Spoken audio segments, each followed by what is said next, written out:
ప్రియమైన వాళ్ళారా, ప్రభువైన యేసుక్రీస్తు నామములో అందరికీ వందనాలు.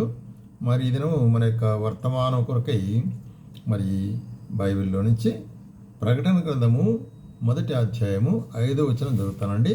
ప్రకటన గ్రంథము 1వ అధ్యాయము 5వ వచనం. నమ్మకమైన సాక్షియు, మృతులలో ఉండి ఆది సంభూతుడుగా లేచిన వాడును, భూపతులకు అధిపతినైన యేసుక్రీస్తు నుండి కృపా సమాధానం మీకు కలుగునుగాక. కృపా సమాధానం మీకు కలుగునుగాక. ఎవరు? నమ్మకమైన సత్యసాక్షి అనేటువంటిది. కాబట్టి యేసుక్రీస్తు ప్రభు నమ్మకమైన సత్యసాక్షిగా ఉంటున్నాడు. నమ్మకమైన వాడును సత్యసాక్షి అయిన వాడుగా ఉంటున్నాడు. కాబట్టి దేవుని గ్రంథంలో, పరిశుద్ధ గ్రంథంలోని పలు భాగాల్లో మనం చూసినట్లయితే యేసు ప్రభు ఎట్లాగా ఆయన మరి నమ్మకమైన వాడుగా ఉంటున్నాడు అనేటువంటి కాదు. So the faithfulness of Christ. పలు విధాలుగా మనము దీన్ని ధ్యానించినట్లయితే అపోస్తలుడైన పౌలు మొదటి తెస్సలోనికీయులకు రాస్తూ 5వ అధ్యాయము 23-24 వచనాలు ఏమంటాడు ఇక్కడ? సమాధానకర్తకు దేవుడే మిమ్మును సంపూర్ణంగా పరిశుద్ధపరచునుగాక, మీ ఆత్మయు జీవమును శరీరమును మన ప్రభువైన యేసుక్రీస్తు రాకడేందో నిందారహితముగాను సంపూర్ణ విధంగా ఉండటకు కాపాడు. మిమ్మల్ని పిలుచున్నవాడు నమ్మకమైన వాడు కనుక అట్లాగా చేయను. కాబట్టి మిమ్మల్ని పిలిచేవాడు నమ్మకమైన వాడు కాబట్టి ఆయన రాకడలో మిమ్మల్ని సంపూర్ణులుగా చేశాడు. కాబట్టి ప్రేమైన వాళ్ళారా, ఆయన నమ్మకమైన వాడు, వాగ్దానం చేసి నెరవేర్చేటువంటి దేవుడు, వాగ్దానం ఇచ్చి నెరవేర్చేవాడు, మాట ఇచ్చి తప్పేవాడు కాదు. అందుకొరకే మరి చూస్తుంటాము. అదే 2 తెస్సలోనికీయులు 3వ అధ్యాయం 3వ వచనంలో కూడా ఏమంటాడు ఇక్కడ చూసినట్లయితే, అయితే ప్రభువు నమ్మదగిన వాడు, ఆయన మిమ్మల్ని స్థిరపరిచి దుష్టత్వము నుండి కాపాడను. కాబట్టి ఆయన నమ్మకత్వం ఎటువంటిదంటే దుష్టత్వం నుంచి మనం కాపాడుతుంది.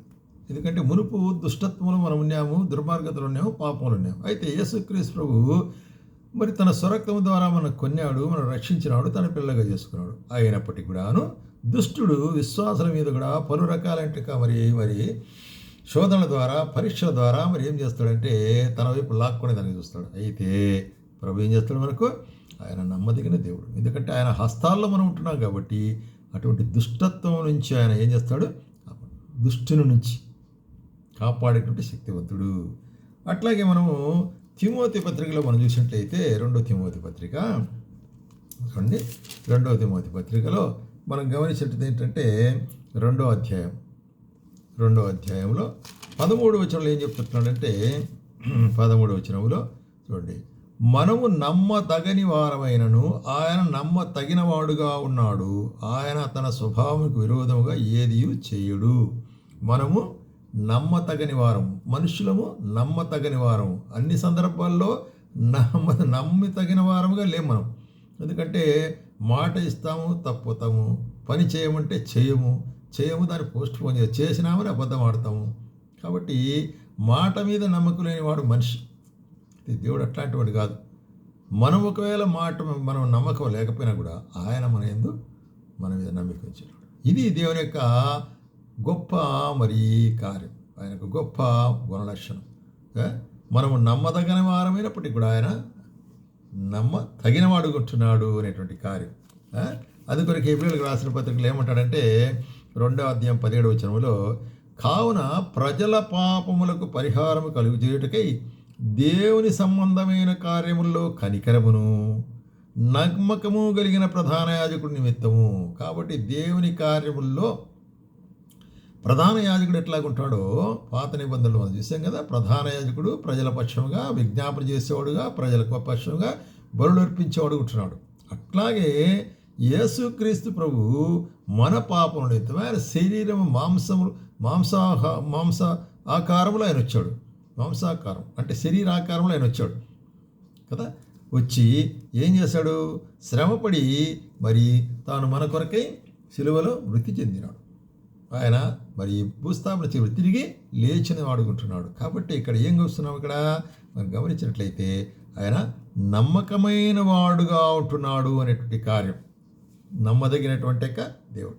అందుకొరకే 10వ అధ్యాయంలో కూడా, హెబ్రీయులకు 10వ అధ్యాయంలో కూడా ఒక మాట చూస్తాం. ఏంటంటే 10వ అధ్యాయం 23వ వచనంలో, వాగ్దానం చేసిన వాడు నమ్మదగిన వాడు గనుక మన నిరీక్షణ విషయమై మనం ఒప్పుకున్నది నిశ్చలముగా పట్టుకుందాము. వాగ్దానం చేసినవాడు, ఎవరు వాగ్దానం చేసింది? దేవుడు మనకు వాగ్దానం చేసినాడు. ఇదో సదాకాలం మీతో కూడా ఉంటానని చెప్తున్నాడు. యేసుక్రీస్తు నిరంతరం ఏకరీతిగా ఉంటున్నాడు. భయపడకు, నేను నీకు తోడుగా ఉంటున్నా అంటున్నాడు. ఎటువంటి వాగ్దానాలని దేవుడు మన పక్షం చేశాడు కాబట్టి మరి ఆయన ఎటువంటి వాడు? ఆ వాగ్దానాలను మనం నిశ్చలముగా పట్టుకుందాము అంటే గట్టిగా పట్టుకు. కొందరు మానుకొనుచున్నట్టుగా సమాజంగా కూట మానక ఒకరినొకరు హెచ్చరించుచు ఆ దినము అంటే ఆయన రాకడ సమీపించిన కొలది మీరు చూచువారు మరి ఎక్కువగా ఆ విధంగా కూడుకునే చేయాలి. ఒకరొకరు ప్రేమ చూపుటందుకు సత్కారం చేయడం పురికొల్పవలసిన వారనుకుంటున్నాము. కాబట్టి ఇక్కడ ఏం చూస్తున్నామంటే మనము వాగ్దానం చేసిన వాడు నమ్మదగిన వాడు. కాబట్టి ప్రేమను సోదరి దేవుడు నీకు వాగ్దానాన్ని యేసుక్రీస్తు ప్రభువుకు వాగ్దానం చేసిస్తున్నాడు. బైబిల్ గ్రంథంలో అనేక వాగ్దానాలు ఉంటున్నాయి. విశ్వాసపూరితముగా మనం ఏ వాగ్దానం అయితే ఆయన పాసంలో పెట్టి అడుగుతామో దాన్ని ఆయన నెరవేర్చబడుకుంటున్నాడు. ఎందుకంటే ఆయన ఇచ్చిన వాగ్దానములన్నీ కూడా యేసుక్రీస్తు నామములో అవును ఆమెన్ అనేటువంటి ఉంటాయి. కాబట్టి ఆయన నమ్మదగినటువంటి దేవుడు అనేటువంటి కారణం. కాబట్టి యేసుక్రీస్తు గురించి రెండవది మొట్టమొదటిగా చూసినట్టే నమ్మదగిన వాడు అనేటువంటి. రెండవదిగా మనం అదే వచనంలో ఏం చూసాము? ప్రకటన గ్రంథం 1వ అధ్యాయం 5వ వచనంలో నమ్మకమైన వాడు సత్యసాక్షి ఈసే ఎటువంటి వాడైనా విట్నెస్, సత్యమునకు సాక్ష్యమైనటువంటి వాడుగా ఉంటున్నాడు. కాబట్టి ఆయన చెప్పేటువంటి సాక్ష్యం అది సత్యమైనటువంటిది, యథార్థమైనటువంటిది అంటున్నాడు. చూడండి, మనం గమనించినట్లయితే యెషయా గ్రంథములో ప్రవచనపూర్వకంగా ఏం చెప్తున్నాడంటే 55వ అధ్యాయములో 4వ వచనములో, ఇదిగో జనములకు సాక్షిగా అతను నియమించితిని, జనములకు రాజుగా అధిపతిగాను అతను నియమించితిని. నీవెరుగని జనులను నీవు పిలిచెదవు, నేనెరుగని జనులు యెహోవా నిన్ను మహిమపరచగా నీ దేవుడైన యెహోవాను బట్టి ఇశ్రాయేలు పరిశుద్ధ దేవుని బట్టి నీ ఎదుగు పరిగెత్తుకుని వచ్చెదరు. కాబట్టి ఇక్కడ యేసుక్రీస్తు ప్రభువుని గురించి ఒక ప్రవచనం నిన్ను నియమించుతున్నాను. ఎట్లాగా? నూతన నిబంధన కొరకే కదా. ఏం చెప్తున్నాడు ఇక్కడ చూసినట్లయితే? శాశ్వతమైన కృప చూపుచు మరి నిన్ను నియమించుంటున్నా అంటున్నాడు. అట్లాగే మనం గమనించినట్లయితే మరి యోహాను సువార్త 3వ అధ్యాయము 8వ వచనం నుంచి మనం చదివితే ఇక్కడ ఏమంటున్నాడు?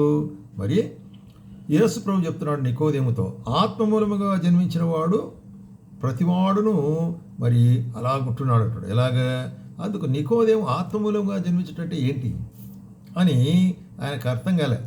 అయితే యేసు ప్రభు ఏమంటాడంటే, అది నీవు ఇశ్రాయేలుకు బోధకుడమైండి ఈ మాట తెలియదా? అయితే విను, మేము ఎరిగిన దాని సంగతిని చెప్పుచున్నాము, దాన్ని చూచిన దానికే సాక్ష్యం ఇస్తున్నాము, మా సాక్ష్యం మీరు అంగీకరింపరని మీతో నిశ్చయముగా చెప్తున్నాను. కాబట్టి యేసు ప్రభు చెప్తున్నానంటే నేను సత్యముని గురించి సాక్ష్యం చెప్తున్నాను. అయితే ఈ సాక్ష్యాన్ని మీరు అంగీకరించరు. ఎందుకంటే అంగీకరించే హృదయం మీ దగ్గర లేదు. ఎందుకంటే ఆత్మ మూలముగా జన్మించేది ఆత్మ, శరీరము మూలంగా జన్మించే శరీరము అనేటువంటి కార్యాన్ని స్పష్టంగా చెప్పినడుగు అర్థం కాలే. మరి అట్లాగే అదే అధ్యాయం 31వ వచనములు 32వ వచనములు తాను కన్నవాడు ఇక్కడ ఏమంటున్నాడంటే, పైనుండి వచ్చేవాడు అందరికీ పైనున్నవాడు, భూమి మీద నుండి వచ్చేవాడు భూ సంబంధి అని ఇక్కడ చెప్తుంటున్నాడు. అప్పుడు ఆ ప్రజలు ఏమంటున్నారంటే, మరి ఏం చెప్తున్నారు? భూ సంబంధం వాటి వచ్చి భూ సంబంధం మాట్లాడును, పరలోకుండా వచ్చేవాడు అందరికీ పైనున్నవాడు అని చెప్పినప్పుడు ఏమంటాడు చూడండి, ఆయన సాక్ష్యము విన్న వాటిని గురించి సాక్ష్యం ఇచ్చు, ఆయన సాక్ష్యం ఎవరును అంగీకరింపడు. కాబట్టి ఆయన సాక్ష్యాన్ని అంగీకరింపడు. ఎందుకంటే ఆయన సాక్ష్యం అంగీకరించేవాడు దేవుడు సత్యవంతుడు అన్న మాటలో ముద్ర వేసినవాడు.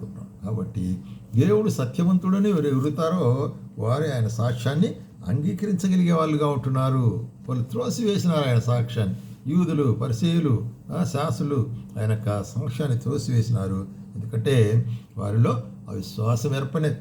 అయితే 8వ అధ్యాయం 12వ వచనంలో ఏమంటాడంటే, మరలా యేసు నేను లోకమునకు వెలుగును, నన్ను వెంబడించేవాడు చీకట్లో నడుక జీవపు వెలుగు కలిగి ఉండునని వారితో చెప్పాను. అప్పుడు ఏమంటున్నారు పరిసయ్యులు? మరి కాబట్టి పరిసయ్యులు నిన్ను గురించి నీవే సాక్ష్యం చెప్పుకుంటున్నావే, ఇది ఎట్లా సాధ్యం అంటున్నాడు. నిన్ను గురించి నీవే సాక్ష్యం చెప్పుకుంటే ఇది ఎట్లా సాధ్యం అంటున్నారు. అప్పుడు ఆయన ఏమంటాడంటే, నేను ఎక్కడి నుండి వచ్చితునో ఎక్కడికి వెళ్ళేదనో ఎరుగుదును గనక నన్ను గురించి నేను సాక్ష్యం చెప్పుకునేది కరెక్ట్. మీకు తెలియదే, మీరు ఎక్కడి నుంచి వచ్చినారో తర్వాత ఎక్కడ పోతారో మీకు తెలియదు. కాబట్టి మనుషునికి అది తెలియదు. అయితే ఆయన దేవాదేవుడు కాబట్టి ఎక్కడి నుంచి వచ్చినాడు, ఎందుకొరకు వచ్చినాడు, తిరిగి ఎక్కడ పోతాడు అనేటువంటి కార్యాన్ని సంపూర్ణంగా మరి భూత వర్తమాన భవిష్యత్ కాలం కలిగిన దేవుడు కాబట్టి ఆయన సాక్ష్యము సరైనటువంటి సాక్ష్యము అనేటువంటి కార్యాన్ని మనం గుర్తిరగవలసి అనుకుంటున్నాం. అట్లాగే 18వ అధ్యాయంలో ఏమంటాడు, ఇక్కడ పిలాతు దగ్గర మాట్లాడుతూ చూడండి, 18వ అధ్యాయం యోహాను సువార్తలో మనం చూసినట్లయితే, అందుకు పిలాతు నీవు రాజువా అని ఆయన అడిగాను. యేసు నీవు అన్నట్టే నేను రాజును, సత్యమును గూర్చి సాక్ష్యం ఇచ్చుటకు నేను పుట్టింటున్నాను. కాబట్టి సత్యమును గూర్చి సాక్ష్యం ఇచ్చేదాని కొరకై, ఏ సాక్ష్యమైనా సత్యముని గురించిన సత్య సాక్షి ఆయన ఎటువంటి వాడు, సత్యసాక్షి అంటున్నాడు అనేటువంటి కార్యాన్ని మనం చూస్తున్నాం. కాబట్టి సత్యసాక్షి అయినటువంటి వాడు. అందుకొరకే మరి అపోస్తలుడు పౌలు తిమోతికి రాస్తూ మొదటి తిమోతి 6వ అధ్యాయంలో ఏమంటున్నాడంటే చూడండి, 12-13 వచనాలు గమనించినట్లయితే 12-13 వచనాల్లో మనం చూస్తుంటాం. ఇక్కడ విశ్వాస సంబంధమైన మంచి పోరాటం పోరాడి నిత్య జీవమును చేపట్టుడి, దాని పొందుటకే నీవు పిలువబడితే అనేక సాక్షులు ఎదుట మంచి ఒప్పుకుంటుంది. కాబట్టి have a good testimony before the people. మనకి విశ్వాస జీవితంలో ఎట్లా ఉండాలా, ఇతరుల మధ్యలో మంచి సాక్ష్యము కలిగిన వాళ్ళుగా ఉండాలా అనేటువంటి కార్యాన్ని. కాబట్టి ఇక్కడ దర్శనములో మరి యోహానుకు మరి దేవుడు బయలుపరిచే కార్యం ఏంటంటే ఆయన నమ్మకమైన సత్యసాక్షి. కాబట్టి యేసుక్రీస్తు ఇటువంటి వాడు నమ్మకమైన సత్యసాక్షి.